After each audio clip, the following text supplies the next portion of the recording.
और मेरे वालिद साहब तो 20 साल से समाज के लिए खिदमत करते आ रहे हैं, जैसा कि आप सब जानते हैं। तब हाथ से पैसा खर्चा करके टैंक लगाकर हमारे वार्ड में हम लोगों को पानी पिलाए हुए हैं। आप जाकर वार्ड में पूछ सकते हैं कि मेरा भाई कितने काम किया है। और बबलू पिरजादे साहब, खूबसूरत वार्ड बनाना है। मैं अकेला कारपोरेटर नहीं हूँ, आप सब मिलके कारपोरेटर हैं। मैं चुनकर आए के बाद मेरे वार्ड में CCTV कैमरे बटाऊंगा। बोले ये हम पावर में ना होते हुए हम काम किए हैं।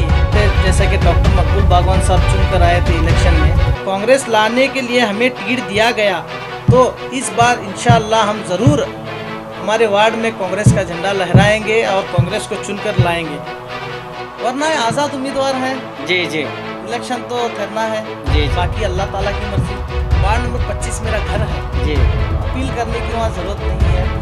ये अशफाक इनामदार मेरा भाई सुबह 6 बजे उठ के लोगों की खिदमत करता है। तो वार्ड नंबर 25 की जनता आपको फुल सपोर्ट करती है, आपके कहने के मुताबिक? बेशक 100% फुल सपोर्ट करती है।